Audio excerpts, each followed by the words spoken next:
Hi, everybody. This is Nicole Gonzalez Van Cleve. I am the Director of Undergraduate Studies in the Department of Sociology, and we are so happy to have you here virtually, whether you're watching this live or you are going to tune in later.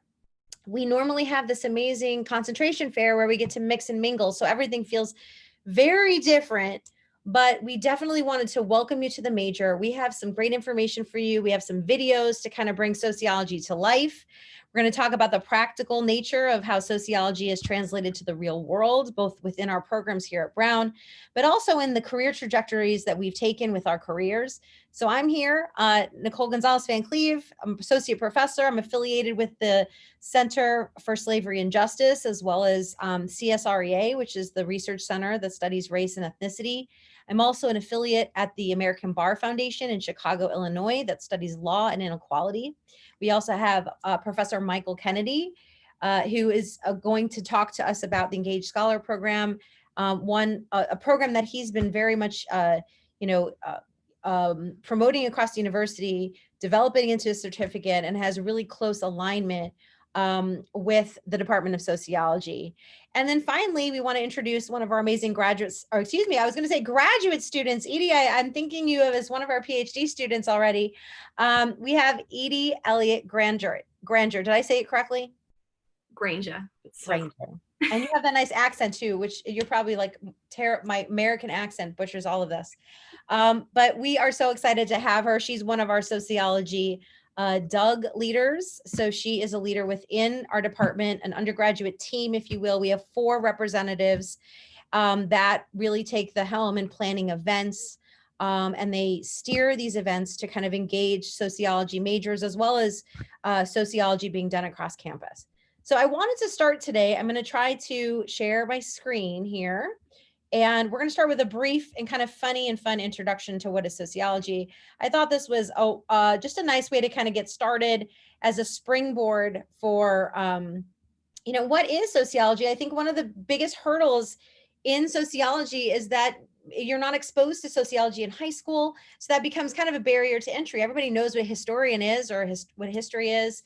Perhaps you had econ. Perhaps you were engaged, you were excited about politics. And so you thought, well, I should be a political science major, which is what happened to me. It was like stumbling upon sociology that really got me involved. So here we go. I'm hoping we can see it. Can we see it, Edie? You see it? Thumbs up. Okay, here we go. Let's see if we can get the sound, and give me another thumbs up once the sound hits. Okay. Sociology got its start thanks to a French philosopher named Auguste Comte in the 1800s.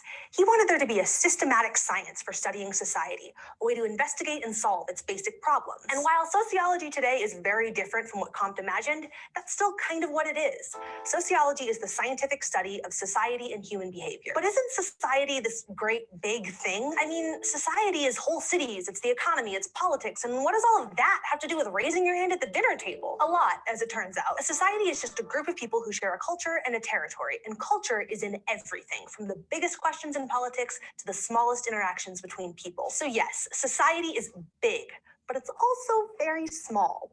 Want to see how? Let's go to the thought bubble. Imagine you're sitting alone in your room, singing along to your favorite Broadway show at the top of your lungs. Not another person in sight. Society isn't anywhere to be found, except that it is. Even if you ignore the house that you're in and the parents, siblings, or roommates you're probably bothering while you're singing so horribly, there's still the song that you're singing and the music that goes with it. Those things, along with literally every object in the room that you didn't make yourself, are all products of society. And you might be all alone when you're belting out Hamilton, but you weren't alone when a friend first introduced you to the musical and its songs. And for that matter, your taste in music isn't purely yours either. What kind of music you like can be influenced by anything from what you were exposed to as a kid, to what your friends like now, to what neighborhood you grew up in, or what schools you went to. Society is tricky. It gets in places you might not expect. Thanks, Thought Bubble. So when we say that sociology is the study of society and human behavior, that means that sociology is incredibly broad. In fact, it may be the broadest of what we call the social sciences. The social sciences include disciplines like economics and psychology, and while they all have different focuses and perspectives, they're all trying to understand the social world objectively through controlled and repeated observation. So what makes sociology different from any of these other social sciences? sense? Well, like the others, sociology is looking for patterns, recurring characteristics or events, but it looks for all kinds of patterns in all kinds of places. Sociology looks at all aspects of society and at all scales, from two people talking to differences between nations. It's this scope that really sets sociology apart, especially in what's known as the sociological perspective. And the sociological perspective means two things.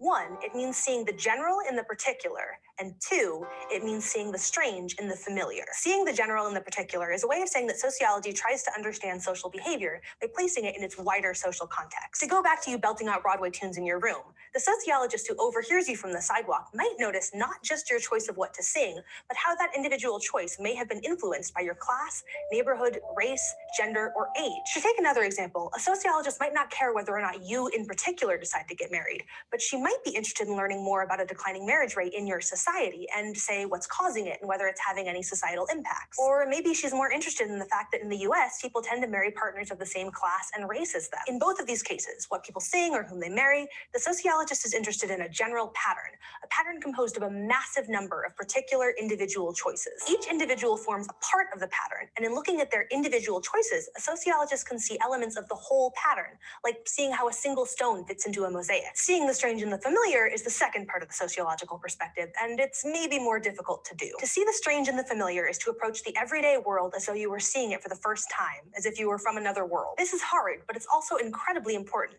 and kind of cool. When we asked at the very beginning why you raised your hand to ask a question in your math class but not at your dinner table, that's a very small example of trying to see the strange in the familiar. And this is so hard to do because your own society tends to look normal to you. You take it for granted. As you're socialized into it, you're taught a common sense understanding of society, and that's not a bad thing. After all, you need a common sense understanding of society in order to live in it, right? You need to know that you shake hands when you meet someone new, and that red means stop, and that you should try to show up on time to things. But if sociology is going to study society, it needs to be able to look at these things as strange and unfamiliar in order to really understand how they work and to uncover patterns of behavior in a culture. Common sense has to just get us through the world. But sociology has to know what's true. And this is important because a society's common sense doesn't consist only of harmless conventions like shaking hands. Just 200 years ago in the US, it was common sense that only white men were capable of participating in society. It was common sense that slavery was right and that women shouldn't be allowed to vote. These things were common sense in the same way that their opposites are taken for granted now. And the sociological perspective, seeing the general in the particular and the strange in the familiar, helps us to understand problems like this because it helps us see some of the key concepts in the study of society. Among these, so there are so many great, interesting things that this video brings up, but I wanted to use this as just a springboard to begin talking. Professor Kennedy, how did you really fall in love with sociology? Was it something about the particular being general, meaning something personal that you saw as a larger, interesting social problem that you could tackle? Or was there something that you saw that you took for granted as ordinary that when you looked at it in a kind of fresh eyes, strange way, you had a spark, if you will, to study it? How did your calling come to be? Oh, mute. Hold on, wait. There it is. Okay, there you go. My calling in sociology has been so long lasting. In some ways, it's the longest relationship I have. And I started sociology in 1977, and I can still remember. I came to college, and I thought, oh, I just want to, go into business, and I'm going to study economics. I'm just going to do that. But I was treating college as if it was only preparation for the rest of life, rather than an avenue for potential fulfillment. So I was taking all these economics courses, and I had one radical economist who gave me The Power Elite and White Collar and all these books by C. Wright Mills to read. And I said, I love this. I didn't know I liked economics as much as I do. And he said, sorry, Michael, that's not economics, that's sociology. So I flipped to sociology, and I've been in love with sociology for the rest of my life because I am never bored. Yes. I am never bored. There's the strange and the familiar, and there's the familiar and the strange. And there is, and here's the segue. Yeah. There is the opportunity in scholarship to figure out the possibilities for change and the need to look at social change and figure out what the questions are that we should be asking, even if they're not the common sense questions that everybody else is asking. Exactly. And it's funny, I have a funny econ story too, not to pick on them too much, but I walked in a job interview for advertising when I was a senior and I was a sociology major, and I had learned about the sociological imagination, right? And I felt like it was the most powerful tool. And I was deeply critical. I would criticize something like supply and demand and what determined price. And I'm thinking, well, why is everybody overpaying for Prada bags? It's the same bag as this, one that's sold at maybe at Nordstrom it's made of leather, but yet something about that little icon and brand makes it something different. Or think about a beer, right? You have a microbrew and everyone's paying an enormous amount of money for that microbrew and they're holding it and posing with it. And now they'd be taking selfies with it. And I just walked into the interview and I said to the interviewer, I said, you're going to meet a lot of econ majors that don't have any imagination. They're going to try to convince you that people select brands and they do so based on economic motivations, but that's not how society works. That's not how culture works. Maybe they're bringing the wrong questions to you. And I tell you, like, I went right to the top of the interview pool, because even if, I mean, you're talking, Professor Kennedy, more about the meaningful things, which is we study a lot of social problems, things that can be fixed vis-a-vis policy. But there is kind of this very practical thing that I know a lot of parents want to know is, what can I do with this major? And to me, it was just in some ways a no-brainer, is that if you're looking at, everybody's looking at a problem one way and the sociologist is flipping it upside down with that imagination, that to me is a marketable skill. You are an innovator. You are a person that is an indispensable source of advantage within a corporation, within an organization. I love that. And I have talked to so many parents myself, and one of the things I said is, are you doing the job today that you anticipated 20 years ago? And they would say no. I said, well, that's only going to get even more extreme. So you need to have the broadest education you can have that is still coherent, so that your own child, your own younger relative, your own younger friend can figure out how to navigate that whitewater world in which we are living.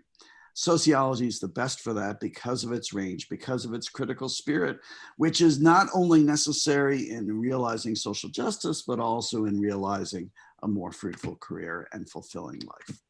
Yeah, exactly. So would you be able to talk a little bit about, because I know you have a limited time today, about the Engaged Scholars Program, because that is an important program that sociology has a partnership with. And I think, people are going to be watching this asynchronous, and we also have people that are going to be starting to log in and flow in. So we want to make sure that we capture that relationship, because I think one of the interesting things about sociology is that it has deep policy implications. It has ways in which we can learn things through social science methods to go and actively make an impact within in culture, communities, but in larger macro structures as well, like government and laws and policy. So talk to us a little bit about that intersection. So my pleasure. I am the sociology professor who's the designated contact with the Swearer Center, and together we are managing something new called the Engaged Scholarship Certificate. But I don't want to begin with that. I want to begin with people first. And I know Edie's going to be speaking later, and Edie and Annalise Ernst will be great people to talk to about this program, because students understand more about programs very often than the faculty. I also want to shout out and swear, Julie Plout, Jesus Hernandez, and Lindsay Ford are great people to be talking about this as well. But, Max Weber taught us we should always begin with a clear definition. Engaged scholarship. So there is a clear and codified definition of engaged scholarship. It's research that addresses social problems, but in a way that's collaborative. Not, we academics know better and you people in the community will tell you what to do. Contrary, right? Engaged scholarship is about partnership. It's about not only figuring out the answers to problems, but actually figuring out what the questions are. So we have, and Swear, if you go to the Swear website to Engage Scholarship Program, you'll see the codified answer to what is engaged scholarship. But one of the things I love about sociology is that we're never settled with somebody giving us a definition. So there's so many different ways to think about engaged scholarship, but the thing I would begin with here is to say that engaged scholarship is a really terrific opportunity at Brown because it enables you to fulfill your and extend your sociological imagination, but not to do it just in the classroom, not to do it just in the pursuit of interesting intellectual riddles, but to do it in collaboration with communities of various sorts to address the world as it is, but to make the world perhaps better than it could be. Great. And do students, if they are engaged scholars, do they do a honors thesis in Soc and engaged scholars program? How does that work at the end of their academic career? So we've had a number of students who have been in the engaged scholarship program, and they have typically done either capstones or theses that have typically involved some kind of engaged scholarship. And you know, the range has been terrific. Somebody's worked in museums, somebody's worked with libraries, other people work with social movements. And that's the beautiful thing about engaged scholarship and your thesis. And that is, you know, if you want to work with a group of people that are beyond campus, or even, you know, I have a big commitment here. And that is, we have typically thought about academic institutions on the one hand and communities on the other as somehow distant. But that reflected a world that has gone by. As we diversify the university, as we recognize the importance of citizenship for universities within communities, the distinction between community and university is declining. And so I have worked with many students who have thought about the community on campus as well. In fact, if you think about the ways in which we're trying to adjust to SARS, to COVID-19, SARS was the prior, right? You know, when we think about how we're trying to adjust to that and find justice within our community, it is always in concert with justice beyond our community. And so there's so many possibilities, but that gives you a good sense of how it might be done. That's wonderful. So thank you. And I know, Toby, it looks like you logged on, and so we're glad that you're here, but feel free, since this is like a concentration fair. I know that students are coming and going, and all of that is okay. So I free you to stay and join us for the entire presentation, but we're also going to record and make sure that we don't miss a thing. So Professor Kennedy, thank you so much. And I'll make sure that students know that you're a point of contact for that program, as well as we will post everything on Twitter, this video, as well as information about the Swearer Center as well. And I know you have to go to be. I do. And I just want to give one more thing. Of course. The world we knew about how it is you could fulfill engaged scholarship is changing at Brown, because we're moving from the engaged scholarship program to the engaged scholarship certificate. Now, that's not going to be that critical for those watching this video, but there is something critical for those watching this video. And that is, check out Sociology 310. It is the introduction to the theory and practice of engaged scholarship. This term is being taught by Jesus Hernandez, and it is a fantastic course because it's not only giving you a sense of the theories and practices associated with engaged scholarship, but it is also giving you an introduction to communities and organizations in Providence. So if you want to get off university, the college hill, if you want to think about the place in which you are learning, and even doing that virtually, which we're all doing now, that's a great way to go. And it's also going to be a gateway for you into the possibility of an engaged scholarship certificate. But I'm happy to talk more. Thank you so much. Thank you. Well, we value you being here, and we're going to continue to talk more about this as we finish and move on to other things. Thank you all so much. I'm sorry I have to run off. I have to be a good father and connect with my kids. And that's important. So care. Thank you. Bye. And one of the things that we're going to do in the future is we are going to do we're going to talk about internships in the future, some of which will be engaged scholarship style internships, but that will be one of our Doug events coming up this year. So thank you, Professor Kennedy. Thank you so much, Professor. Bye-bye. Okay. So I will move on to we started this talk talking about what is sociology, and one of the things we talked about was kind of measuring the particular and looking at how it's generalizable to a larger phenomenon. So I wanted to share a little bit of my research and emphasize that I think, as undergraduates, you focus a lot on the teaching experience, and that is definitely very important. But one of the signature pieces of being at a top research university is that the faculty that you meet within the classroom are the world-class, path-breaking social scientists, sociologists within their field. And so I think it's important that, we just talk a tiny bit about, this spark that happens, that you start in undergraduate and that you translate into your own work. And some of those inspirations start as an undergraduate. So I started as an undergraduate walking into a criminal courtroom in Chicago and making a single observation, which is before we had language for mass incarceration or the new Jim Crow. I noticed that all the people being processed in those courts were of color, were poor, and all the people doing the processing were white and wealthy. And that became this inspiration to say, you know what, this is something that I should study. And so as an undergraduate at Northwestern, very similar to where everybody is right now, I began the study, and literally a decade later, I came up with a book that had larger policy implications. So I'm going to share my screen again. I'll watch a little clip here. We can watch this of some of my research on, and this is created by the American Sociological Association. And here we go. And this was before I arrived at Brown. So unfortunately, they'll say my affiliation is at a different university, but make no mistake, I'm here, I promise. Here we go.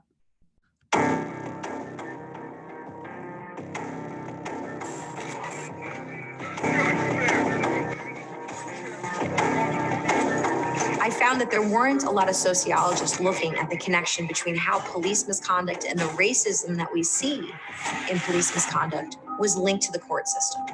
And I was there for a decade, and I was able to collect enough data over the course of that decade through multiple different ways to show that prosecutors in some ways were enabling police misconduct.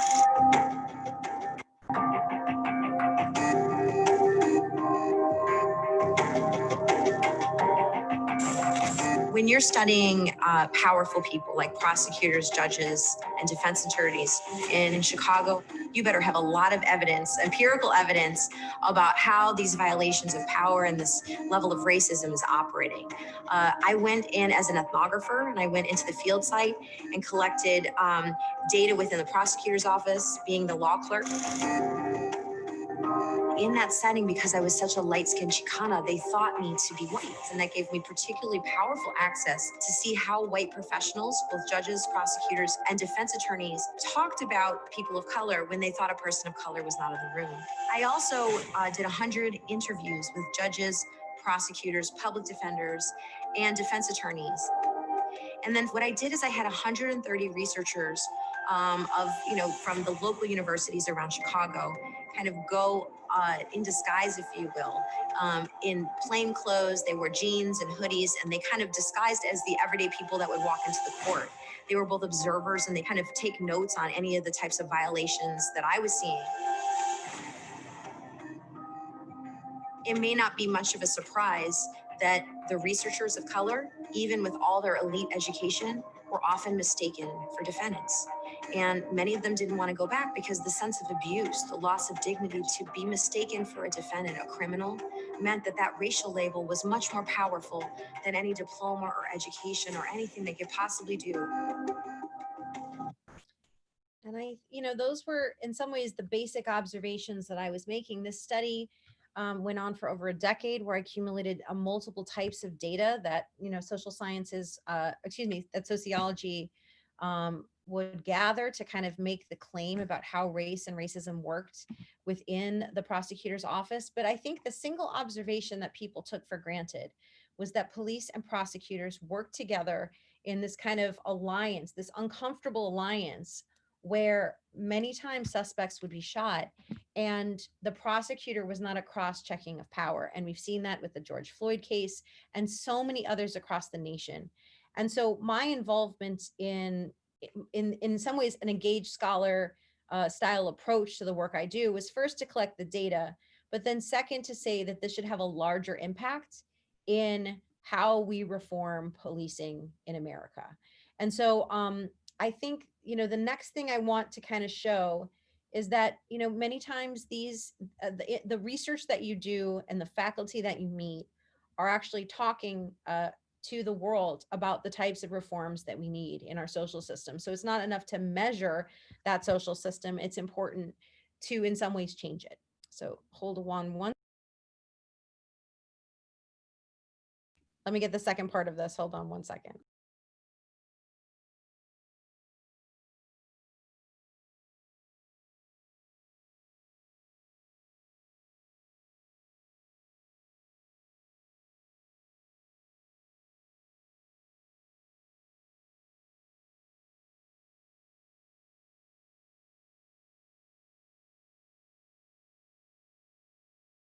When Trying somebody to who have has a a trying to top share job this. gets I think fired. you hear Rachel Maddow's voice, don't Do you? you think that getting rid of So this hold on one superintendent will second. have Let an me see if effect I on can do how it things again. work in the police department and in law Share enforcement in Cook screen. County? Let's see if it'll work. You know, when you fire the leadership, it makes all of us feel better in terms of accountability. We don't want to see many you of see these it leaders. as a small Anita screen or Alvarez, big? perhaps Rahm It's Emanuel, okay. and Okay, you see it definitely enough.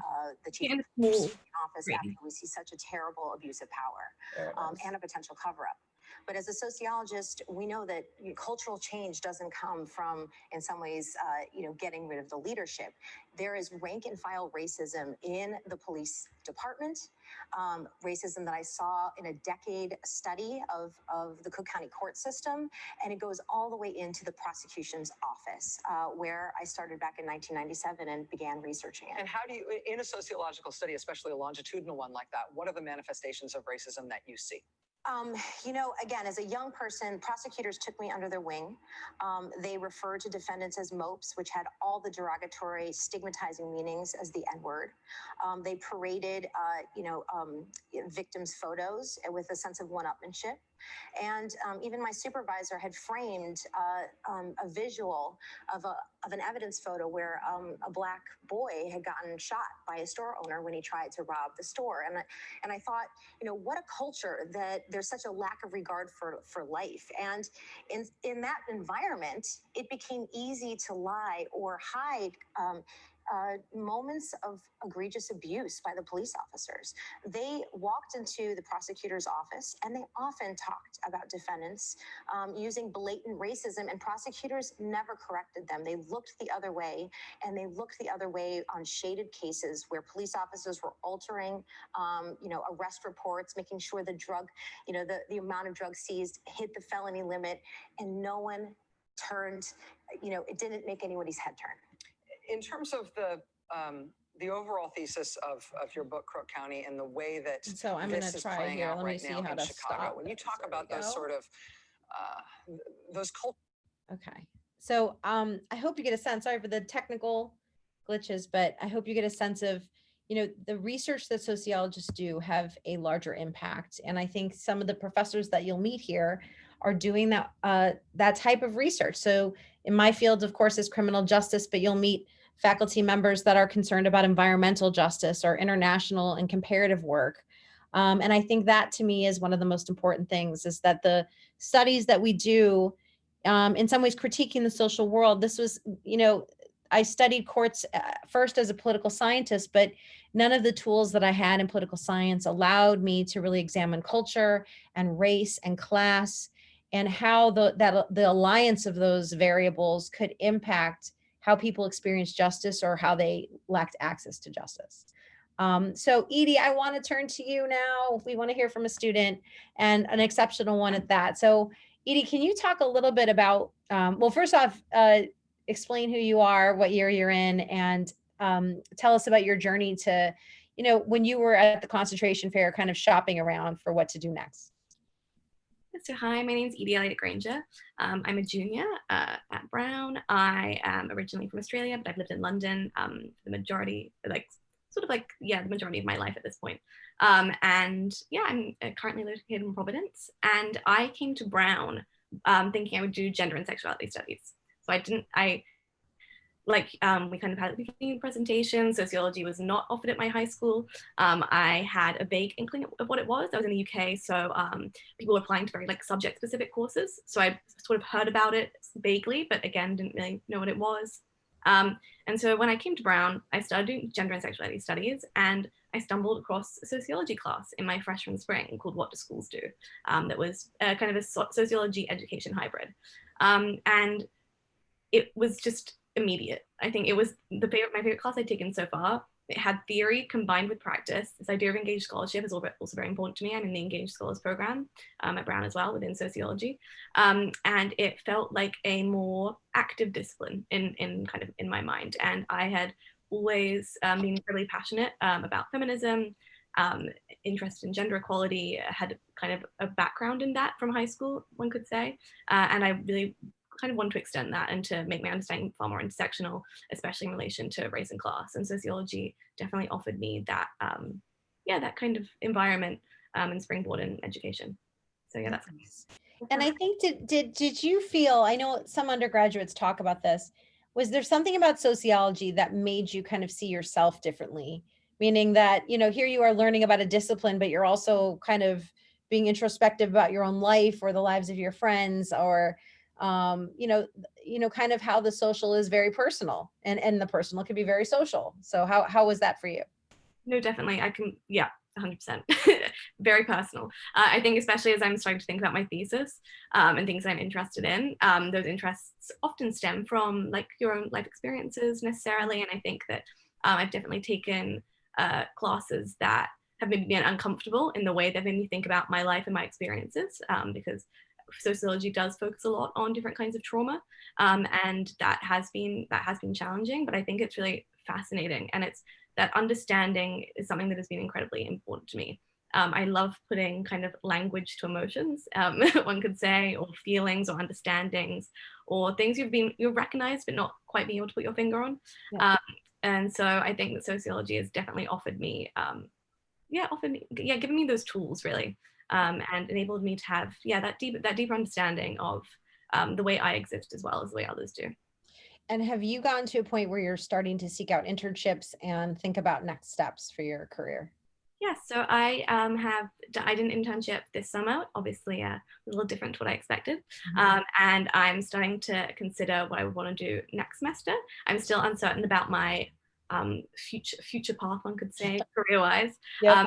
But this summer I spent time working with a company that was bringing sustainable energy solutions to sub-Saharan Africa. And they're working specifically at the time on like a sort of medical device for COVID that they'd had in development, and then they accelerated that development.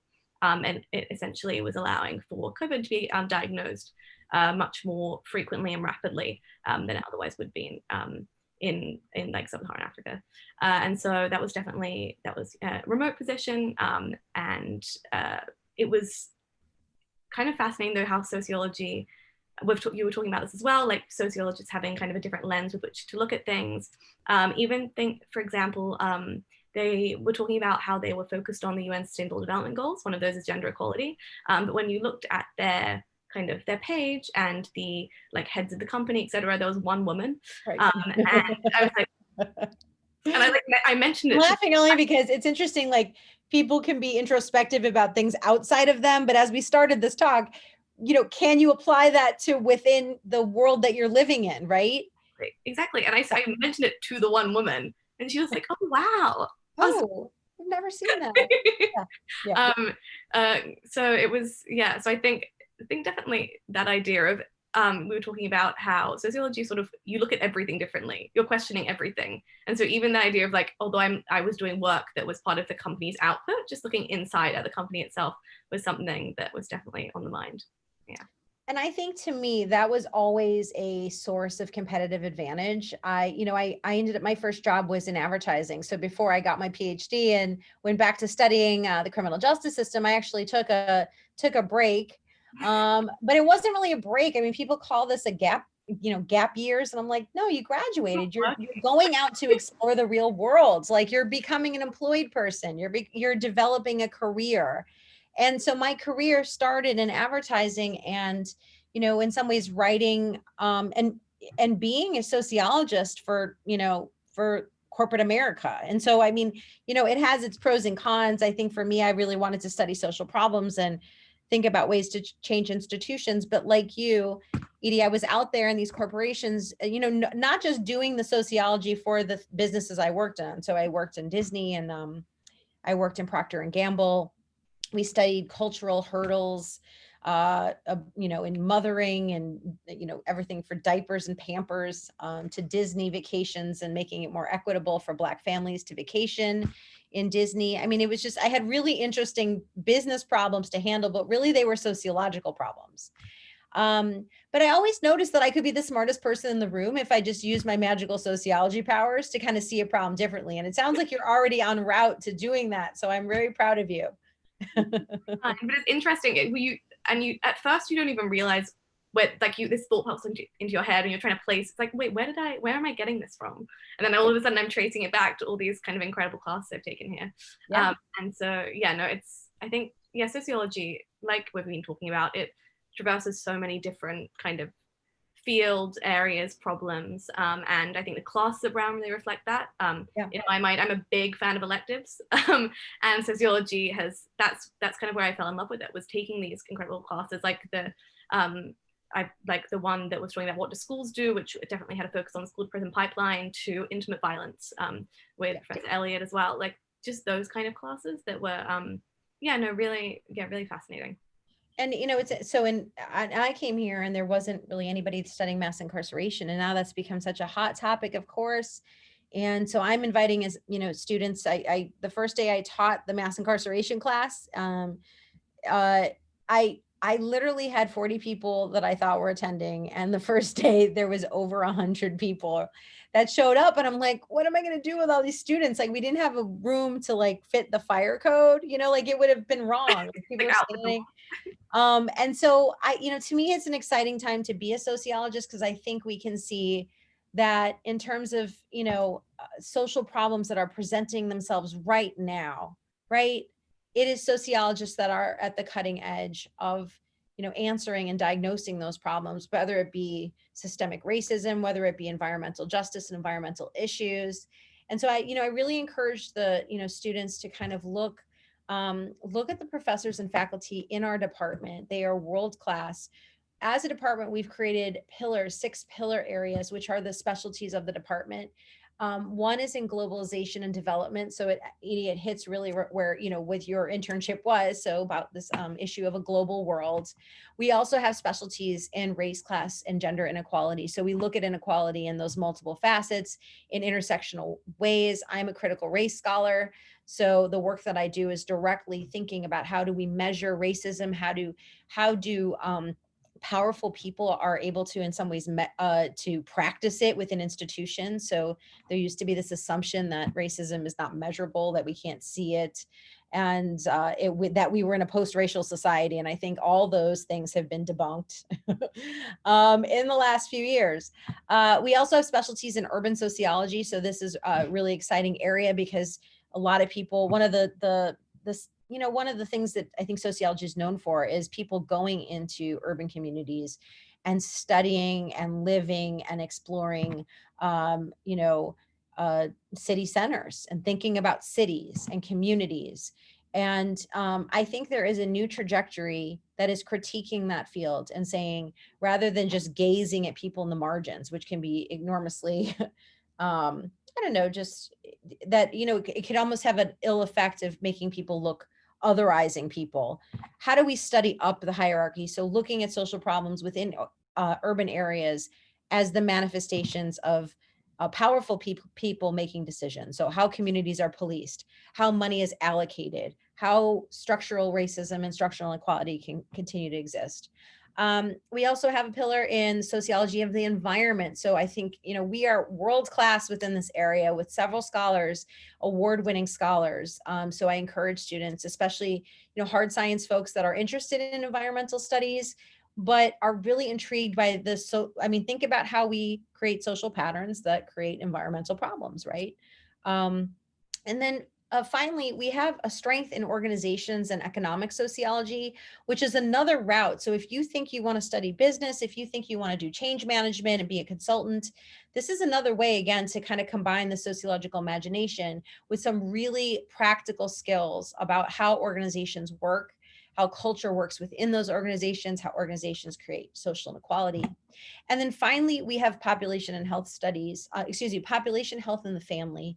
And so when I think, again, that's a large, broader category. And I think our population center with many affiliated faculty, for those who love math and love this idea of demography and want to understand more about it, we have so many faculty that are jointly affiliated, but we also have kind of a sister major called SAR, and SAR is social analysis and research. And this is for students that really, they like the sociological imagination, but they want to really go deep in the methods and the data analysis that really lean towards the quantitative.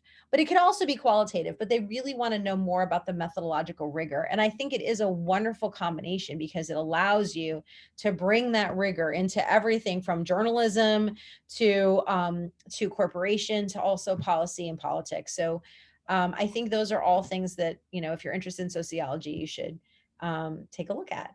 And so I want to, I want to just end with just if there's any questions. We were taping this so that people could float in and out and then watch it at a later time, because it's such a strange thing to not be able to mingle with each other and kind of, meet one-on-one. So if there's any questions, I'd be happy to. It looks like someone named Cece has joined us. Do you go by Cece? Yeah, I do. Hi. Hi, nice to meet you. Do. Welcome. And you missed some of the pitch about what is sociology. But I was saying that one of the key obstacles is that a lot of folks, they didn't have sociology in high school. So there's already this like disadvantage of like, well, what is it? And we talked about this kind of interesting, innovative way that we study social problems, and we think about using data and analysis to think about the particular. So maybe something that feels very personal, but that is largely generalizable. And then finally, looking at social problems in ways that, critique them and make them seem, kind of abnormal. And, my personal research is on police brutality in America. I was studying that before it was something that everybody was talking about. And one of the things we took for granted is how we policed urban centers, Latino communities, Black communities. And I think the sociologist doesn't take for granted that that's how policing should work.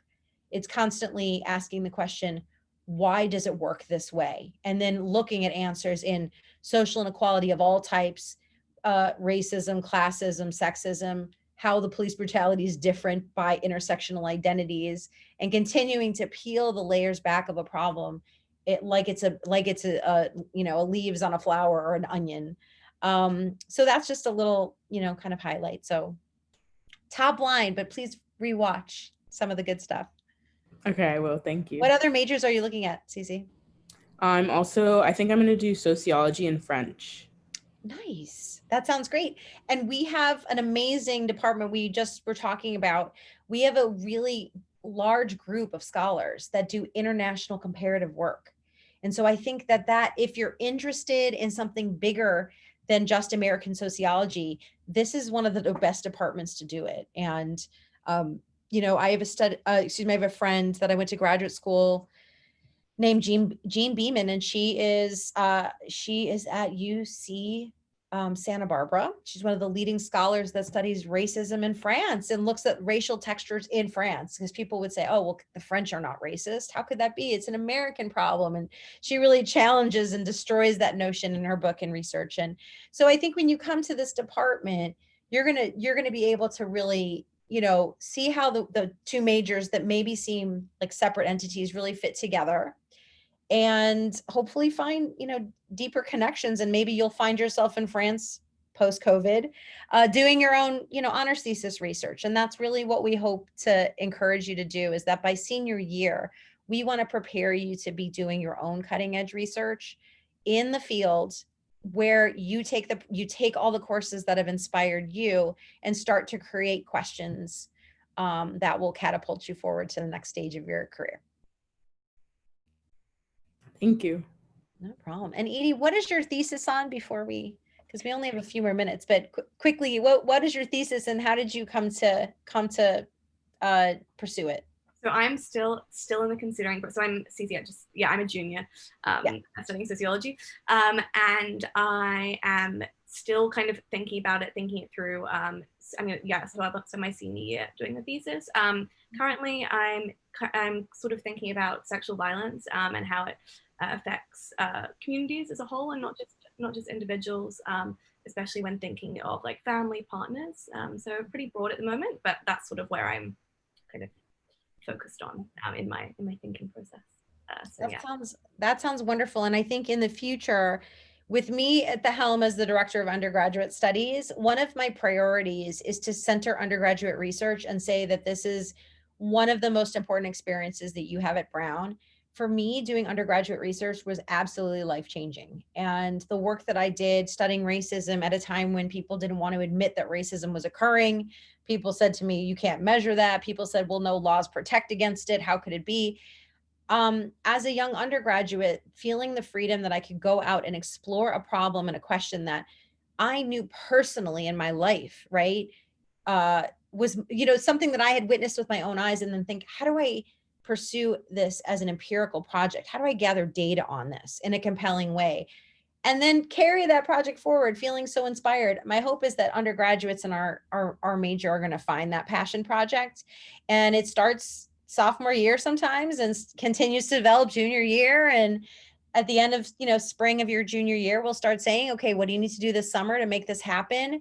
And so to me, it's it's a long conversation that we have with you by mentoring you as an undergraduate throughout. So this is my first year as the director of the undergraduate studies, but that is my goal. My sense is the sophomores now will hopefully, knock on wood, will be the beneficiaries of that. And my hope is that almost every one of our students pursues an honors thesis at the end of their career, and not just a capstone project, which is good, but something more rigorous that you can say, this is the sociology study that I've completed.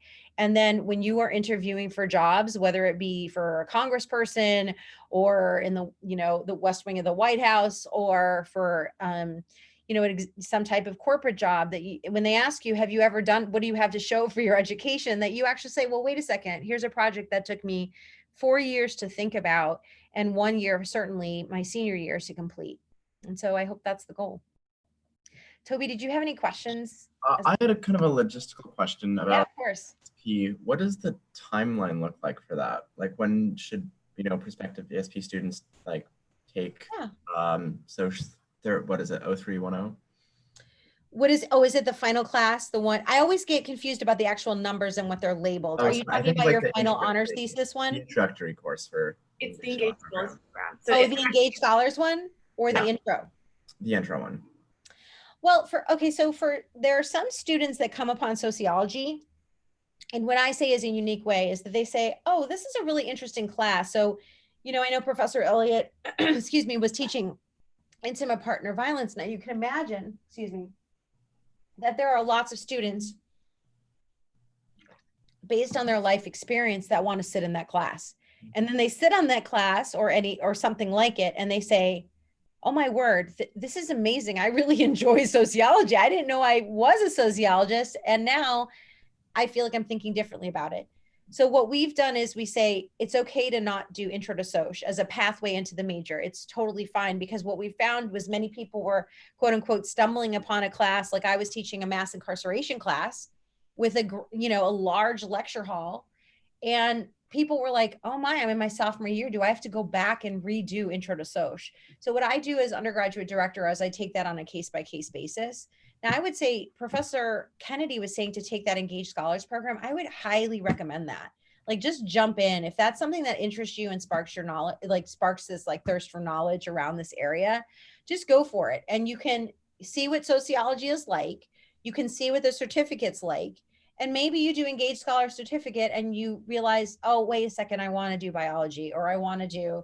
And right now, I think we're realizing too, that even in the hard sciences, we realize we need a lot of sociology to understand how biology and, I don't know, infectious diseases are transmitted by rituals, by inequality. So I think they'll go together. So I'd encourage you to jump on that as soon as you can get into, especially the Engaged Scholars aspect. But in terms of intro to Soc, if you've taken a few Soc classes, don't feel like you have to redo the work. Does that make sense? I also was just going to add about the Engaged Scholars program, because I'm in it as well, and I'm taking that Theory and Practice of Engaged Scholarship. But I think you don't actually, I don't think you're actually able to take it at this moment unless you're declared as an engaged scholar. But then there's also like wait, did I freeze? Sorry. Yeah, you did for a second, but you're back. Okay. So I'm like, sorry, for example, when I declared sociology, I also declared the Engaged Scholars Program. So I'm therefore doing it this first semester. And so I think it'll change for the certificate. So wait, what grade are you in, Toby? I'm in first semester sophomore. Okay, yeah. So I think for you, it won't be the program anymore, it'll be the certificate, and those like rules looking a little differently. I know there's a like finalization meeting in December to kind of secure all that, and then there'll be more information on that kind of following that. But then also in regard to like the intro social class, as Professor Van Cleave was saying, if you're wondering about that, like I didn't take that class until until like pretty late in my sophomore year. I think it was even my sophomore spring. And I'd taken other classes and like I wasn't behind in anything, but like I said, I kind of entered sociology through electives. Yeah. And I think, thank you for help on that, Edie, because I didn't know the bureaucratic hurdle, but I would say that the Engaged Scholars Program, from what I've seen and the feedback I've heard from students, is that it is one of the most wonderful things that they've enjoyed on campus, that they feel that, and think about it very logically, like if you have to sell this to your parents as well, because there is this practical thing, you have to be employed by the time you're a senior. I mean, that's not a joke. I was a first gen student and I had a real need to have a job after all this was said and done, right? So I think the Engaged Scholars Program to me is very much embedded into real world, situations, and you're not just in the ivory tower, but you're in the Ivy League, but you're out in the community looking at real things and real people and trying to make a difference in those aspects. And, sometimes an internship on your resume doesn't have to be literally an internship. It's enriching, engaged opportunities to show your skills. And so if you're leaning that way, I would jump in. I would just, find out more. And I would certainly email Michael Kennedy. He's one of those wonderful advisors he's like the most accessible person. So he'd probably, if you came to his office hours, he'd probably talk your ear off about engaged scholars. And even if you didn't do it, he'd probably continue to mentor you because he's that kind of person. Yeah. Thank you so much. No problem. Anything else? We have about 1 more minute. Cece, do you have any other questions? Or because I know you jumped on late, so if there's anything I can clarify, I'd be really happy. Yeah, I don't think I have any questions as of now. I think I'll definitely go back and watch the recording though and see. Yeah. And if anything comes up, I'll reach out to you. Sounds great. So thank you, everybody. Especially thank you to Edie, who is one of our Doug leaders within the major. And thank you for coming, and for all the students that are watching this, after the fact. So please follow us on Twitter. So we have a Brown Twitter sociology account that talks about presentations and events that we're doing, certainly Doug events that we're doing. And please, come to my office hours and send me an email and I can talk with you further. Okay. Thank you, everybody. See ya. Have a great Bye. day. Thank you. Bye.